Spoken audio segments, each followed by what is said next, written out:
Solo, onye muzo follow. If you go Ghana melo, like this, like that, obola say one ne kusi boro. Men don't secure the bag. Ejyk if you come rise. I can feel my eyes see. Men are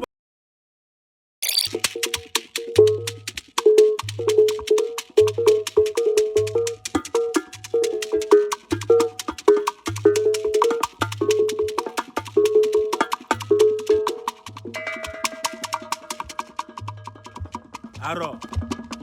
Hiyo koko yeah Ejyk Nwamba aka na Ogene na kola boy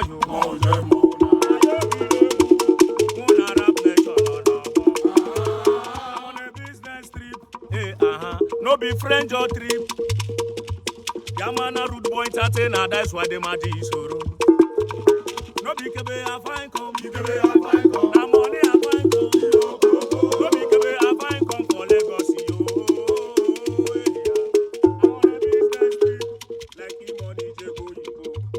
my brother need that to fire, Papa Joe Wizard to Quebo no Gaza.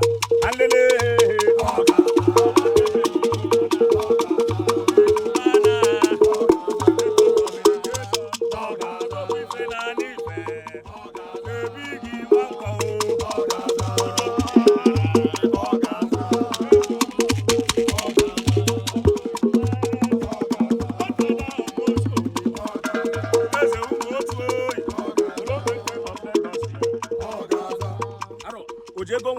Ejyk Nwamba, inwe gabrokwa na onye shoma gaghị ma nghọta ejiro na-eti azụ n'ofe no need ma baka okwu aya wamanya o si n'aka n'aka nwanne no go solo onye mu ụzọ follow ife go Ghana emelo like this like that ọbụla asị nwanne kwụsị iboro men don't secure the bag Ejyk ife come rise akọni fe my eye see men abogo mbọ under the sun na-akụzi na AC modobu siki achọ m igbudo ozu na high sea men are never doing one your man winning akọ na occasion aka na enu to just a dinner feeling one number convoy to down no ogbe one no ga dị bad men ataga afụfụ olike ebugo ọtụtụ maka you are them the leader that to secure the bag rap touch the Ejyk kora boy ọkụ igba Bobby Royce who sa ide mama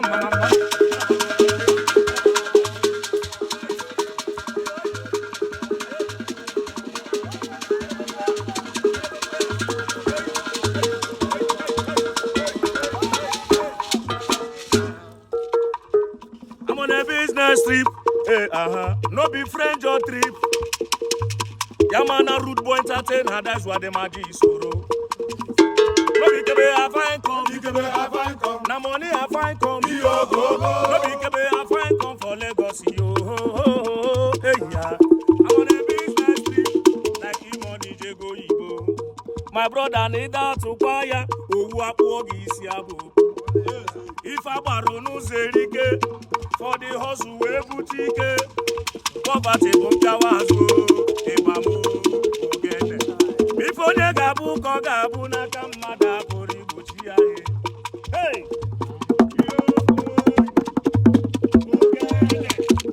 Ejyk Nwamba e ma do gba bolo kwa no wa one watch ma Ejyk na lecha